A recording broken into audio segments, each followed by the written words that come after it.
Hello friends, നമസ്കാരം. നമ്മുടെ Kerala T V സീരിയലിലേക്ക് എല്ലാവർക്കും സ്വാഗതം.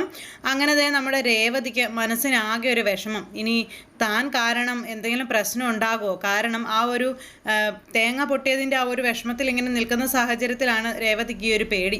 അപ്പം തേങ്ങ പൊട്ടിയല്ലോ എന്ന് പറഞ്ഞപ്പോൾ അത് താനല്ലല്ലോ പൊട്ടിച്ചത് എന്നുള്ള കാര്യം അന്നേരത്തേക്ക് നമ്മുടെ രേവതി പറഞ്ഞു. ഇനിയിപ്പോൾ പുതിയ പുതിയ പ്രശ്നങ്ങൾ ഓരോന്നും പറയാതെ മോൾ ഈ കല്യാണത്തിന് തയ്യാറെടുക്കണമെന്നും അതാണ് ഞങ്ങൾക്ക് എല്ലാവർക്കും താല്പര്യം അല്ലെങ്കിൽ ആഗ്രഹം എന്നൊക്കെയുള്ള കാര്യങ്ങൾ മാമനും ഒക്കെ പറയാം. അപ്പോൾ ലക്ഷ്മിയും അതുപോലെ അനിയനും എല്ലാവരും പറഞ്ഞു, ചേച്ചി ഇങ്ങനെയൊന്നും ചിന്തിക്കരുത്, എല്ലാം ഒരു നിമിത്തമായിരിക്കും, ചേച്ചി അതുകൊണ്ട് ഈ കല്യാണത്തിന് സമ്മതിക്കണമെന്ന്.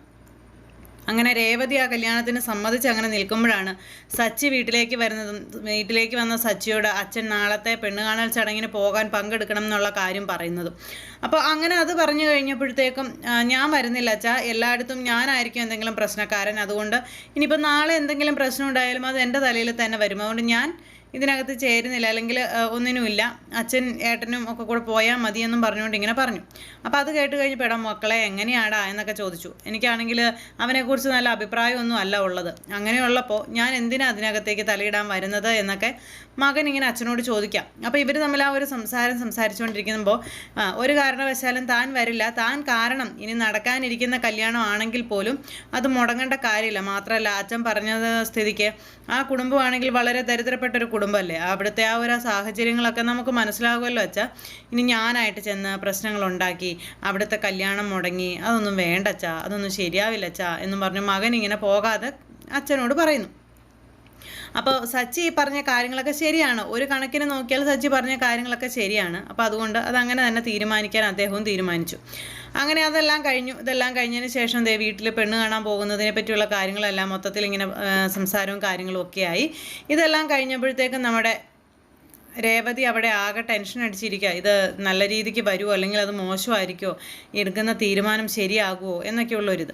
അങ്ങനെ ആ വീട്ടിൽ കല്യാണ ഒരുക്കങ്ങളും കാര്യങ്ങളെല്ലാം തുടങ്ങി. ഈ സമയത്ത് നമ്മുടെ സച്ചിയാണെങ്കിൽ റൂമിൽ പോയിരുന്ന് ആ കുടുംബത്തെക്കുറിച്ചും അല്ലെങ്കിൽ ഇയാളുടെ ജീവിതത്തിലേക്ക് വരുന്ന ആ പാവപ്പെട്ട വീട്ടിലെ പെൺകുട്ടിയെക്കുറിച്ചൊക്കെയുള്ള കാര്യങ്ങൾ ഇങ്ങനെ ആലോചിക്കുക. കാരണം ആ പാവപ്പെട്ട വീട്ടിലെ പെൺകുട്ടി ഇവൻ്റെ ജീവിതത്തിലേക്ക് വരുന്നതോടുകൂടി ആ കുട്ടിയുടെ ജീവിതം എന്താകും എന്നാണ് സച്ചി ചിന്തിക്കുന്നത്. അങ്ങനെ സുധി എന്ന് പറയുന്ന നന്ദിയില്ലാത്തവൻ അല്ലെങ്കിൽ നല്ല സ്വഭാവത്തിന് ഉടമയല്ലാത്തവൻ എന്തായിരിക്കും കാണിച്ചു കൂട്ടാൻ പോകുന്നത് എന്നൊക്കെയുള്ളൊരു പേടി. അങ്ങനെ ആകെ ടെൻഷൻ അടിച്ചിരിക്കുന്ന സാഹചര്യത്തിൽ വീട്ടിൽ രവീന്ദ്രൻ ഭാര്യയോടും അതുപോലെ തന്നെ സുധിയോടും നാളെ പെണ്ണ് കാണാൻ പോകണം എന്നുള്ള കാര്യങ്ങൾ ഇങ്ങനെ പറഞ്ഞു. അപ്പോൾ അത് കേട്ട് കഴിഞ്ഞപ്പോഴേക്കും ഭയങ്കര സന്തോഷമായിരുന്നു രണ്ടുപേർക്കും. രണ്ടുപേർക്കും സന്തോഷം അഭിനയിക്കുന്നു എന്ന് തന്നെ പറയാം. അപ്പോൾ അമ്മയ്ക്കൊരു തീരുമാനം എടുക്കണമെന്നുണ്ടെങ്കിൽ അമ്മയ്ക്ക് അമ്മയുടേതായ ഒരു വ്യക്തമായ ഒരു തീരുമാനമൊന്നുമില്ല. ആരെങ്കിലും ഒരാൾ എന്തെങ്കിലും പറഞ്ഞാൽ മാത്രമേ അവർക്ക് അവരുടേതായ തീരുമാനങ്ങളുള്ളൂ, ഇല്ലെങ്കിലെല്ലാം വേറുള്ളവരുടെ തീരുമാനമാണ്. അങ്ങനെ ആ ഒരു ഇതിലാണ് ഒരു എന്താ പറയുന്നത്, സ്വയം തീരുമാനങ്ങളില്ലാത്ത ഒരു വ്യക്തിയായിട്ട് മുന്നോട്ട് പോകുന്ന ഒരാളാണ് സച്ചിയുടെ അമ്മ. പക്ഷേ രവീന്ദ്രനെ സംബന്ധിച്ചിടത്തോളം രവീന്ദ്രൻ എല്ലാത്തിനും സത്യസന്ധമായും ന്യായമായും മര്യാദയുമായി ഇടപെടാനും അല്ലെങ്കിൽ അതിനൊക്കെയുള്ള ഒരു സാഹചര്യങ്ങൾ ഒരുക്കുകയൊക്കെ ചെയ്യുന്ന ഒരാളും. എന്തായാലും ഈ ഒരു കാര്യത്തിൽ എന്താണ് തീരുമാനം എടുക്കേണ്ടതെന്ന് അറിയാതെ പുള്ളിക്കാരി നേരെ കൂട്ടുകാരിയെ കാണാൻ പോവുക. അവിടെ ചെന്നു വീട്ടിലെ സാഹചര്യങ്ങളെല്ലാം കൂട്ടുകാരിയോട് വള്ളി പുള്ളി തെറ്റാതെ അങ്ങ് പറഞ്ഞതെല്ലാം കേട്ട് കഴിഞ്ഞപ്പോഴേക്കും അവിടെ നിന്ന് കുറേ ഉപദേശങ്ങൾ കൊടുക്കുമല്ലോ. എത്രയൊക്കെ ഇതാണെന്ന് പറഞ്ഞാലും ഇച്ചിരി മുന്നിൽ നിൽക്കുന്ന അല്ലെങ്കിൽ കൂട്ടുകാരിയുടെ ഇച്ചിരി മുന്നിൽ നിൽക്കുന്ന ഒരു മക്കളെ മറ്റൊരു കൂട്ടുകാരിക്ക് കുറച്ച് ആണെങ്കിലും ഇഷ്ടക്കുറവ് കാണുമല്ലോ. അതേപോലെ തന്നെ ഇവിടെയും എന്തായാലും നമ്മുടെ കൂട്ടുകാരി ഈ പുള്ളിക്കാരിയോട് ആവശ്യമുള്ളതും ഇല്ലാത്തതെല്ലാം പറഞ്ഞു കൊടുക്കുക.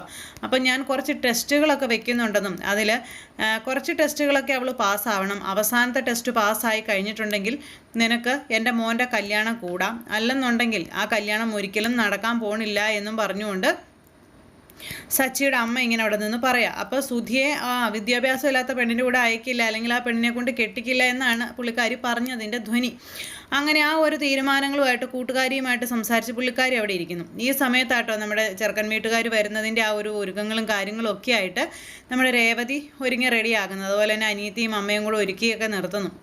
പെട്ടെന്നാണ് യാദൃശികമായിട്ട് അല്ലെങ്കിൽ ആരും പ്രതീക്ഷിക്കാതെ ആ പലിശക്കാരൻ ആ വീട്ടിലേക്ക് കയറി വരുന്നത്. പലിശക്കാരൻ കയറി വരുന്നത് കണ്ടപ്പോഴേക്കും ഇവരെല്ലാവരും ഒന്ന് ഞെട്ടിപ്പോയി. ഒരു നിമിഷം എന്ത് ചെയ്യണമെന്ന് അറിയാതെ സ്തംഭിച്ച് നിന്നുപോയി. കാരണം ഇയാൾ കയറി വന്ന് പ്രശ്നം ഉണ്ടാക്കി കഴിഞ്ഞിട്ടുണ്ടെങ്കിൽ കല്യാണം തന്നെ മുടങ്ങിപ്പോവില്ലേ. അപ്പോൾ പിന്നെ അതൊക്കെ വിഷയമാവുമല്ലോ. അപ്പോൾ ഇവരെല്ലാവരും ഒന്ന് പേടിച്ചപ്പോൾ ഇയാൾ കയറി വന്ന് വലിയ ആൾ കളിക്കുകയാണ്. ഈ പെട്ടെന്ന് തന്നെ എൻ്റെ പൈസ എനിക്ക് തരണം, ഇന്ന് തന്നെ എനിക്ക് എൻ്റെ പൈസ കിട്ടണം, അല്ലെന്നുണ്ടെങ്കിൽ ഈ നടക്കാൻ പോകുന്ന കല്യാണം ഞാൻ മുടക്കും, അലമ്പും, ഇതൊക്കെ പറഞ്ഞ് അയാൾ ഇത് ഇവരെ പേടിപ്പിക്കാം. അപ്പോൾ ഇത് കേട്ട് കഴിഞ്ഞപ്പോഴേക്കും അയ്യോ അങ്ങനെയൊന്നും ചെയ്യല്ലേ, അങ്ങനെയൊന്നും പറയരുതെന്ന് പറഞ്ഞ് ലക്ഷ്മിയമ്മയൊക്കെ പറയുന്നുണ്ട്. പക്ഷെ ആര് കേൾക്കാൻ, അയാൾ ഈ കല്യാണം അലമ്പും എന്ന് തന്നെ പറഞ്ഞുകൊണ്ടിരിക്കുന്നു. ഈ സമയം നമ്മുടെ രേവതിയുടെ ആങ്ങള കയറി പറഞ്ഞു, എടോ ഇത്രയും കാലം തന്നെ പേടിച്ച ഞങ്ങളൊക്കെ നിന്നിട്ടുള്ളൂ.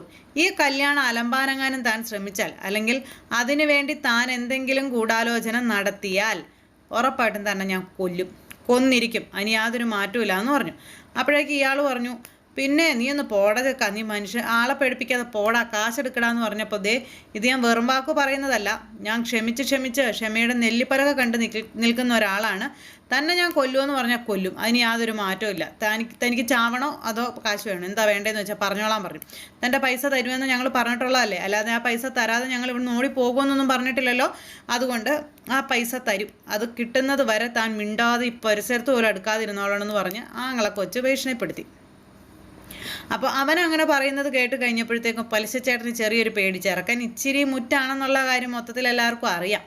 അതുകൊണ്ട് തന്നെ ഇനിയിപ്പോൾ ഇവൻ എന്തെങ്കിലും പ്രശ്നം ഉണ്ടാക്കി കഴിഞ്ഞിട്ടുണ്ടെങ്കിൽ തടി കേടാകും. അതുകൊണ്ട് പതുക്കെ അങ്ങ് വലിഞ്ഞേക്കാം എന്ന് വിചാരിച്ചുകൊണ്ട് പുള്ളിക്കാരൻ പതുക്കെ അങ്ങ് പോയി. എൻ്റെ കാശ് കിട്ടിയില്ലെങ്കിൽ ഇന്ന ദിവസത്തിനുള്ളിൽ ഇത്ര നാളിനുള്ളിൽ കല്യാണം നടന്നാലും ഇല്ലെങ്കിലും എൻ്റെ കാശ് എനിക്ക് കിട്ടിക്കൊള്ളണം എന്നൊക്കെ പറഞ്ഞ് അയാൾ കുറേ ഭീഷണിപ്പെടുത്തലും കാര്യങ്ങളൊക്കെ കഴിഞ്ഞ് ഇയാളങ്ങ് പോയി. അപ്പോൾ ഇയാൾ ഇതും പറഞ്ഞ് അങ്ങ് പോയി കഴിഞ്ഞു. പിന്നെ കാണിക്കുന്നത് കുറച്ച് കഴിഞ്ഞപ്പോഴേക്കും അവരെല്ലാവരും കൂടെ വരിക. അപ്പോൾ ഒരു വണ്ടി ആൾക്കാരുണ്ട്, അവർ വരുന്നു. ഇയാളങ്ങ് പോയി കുറച്ച് കഴിഞ്ഞപ്പോഴാട്ടോ അവരെല്ലാവരും കൂടെ വരുന്നത്. അപ്പോൾ സുധിയുണ്ട്, രവീന്ദ്രനുണ്ട്, രവീന്ദ്രൻ്റെ കൂട്ടുകാരനുണ്ട്. ഇവരെല്ലാവരും കൂടെ പെണ്ണ് കാണാനായിട്ട് വരുന്നു. അപ്പോഴേക്കും നമ്മുടെ രേവതി ഒരുങ്ങി നല്ലൊരു സുന്ദരി കുട്ടിയായിട്ട് അങ്ങോട്ടേക്ക് ചെല്ലുന്നു. ഈ വന്നിരിക്കുന്നത് ഇൻ്റർനാഷണൽ ഫ്രോഡാണെന്നൊന്നും അറിയാതെ പാവം നമ്മുടെ രേവതി തല വെച്ച് കൊടുക്കാനായിട്ട് പോകുക. എന്തായാലും നമ്മുടെ രവീന്ദ്രൻ്റെ ആഗ്രഹപ്രകാരം ഈ പറയുന്ന മകൻ രേവതിയെ വന്ന് പെണ്ണ് കണ്ടു. ഇനിയിപ്പോൾ അങ്ങോട്ട് രേവതിക്കും ഇഷ്ടപ്പെടും, രേവതിയെയും ഇഷ്ടപ്പെടും. ഒരു കാരണവശാലും ഈ കല്യാണം നടക്കാതിരിക്കാനുള്ള മാക്സിമം കാര്യങ്ങൾ സുധി നോക്കും. പക്ഷേ ഈ 50 ലക്ഷം രൂപ മുന്നിൽ കിടക്കുന്ന ഓഫർ ആയതുകൊണ്ട് എല്ലാവരുടെയും മുന്നിൽ നല്ലവനായി ചമഞ്ഞുകൊണ്ട് എല്ലാവരെ കൊണ്ടും നല്ലവനെന്ന് പറയിപ്പിച്ചുകൊണ്ടൊക്കെ സുധി കൂടുതൽ അഭിനയങ്ങൾ കാഴ്ചവെക്കാനിരിക്കുന്നു.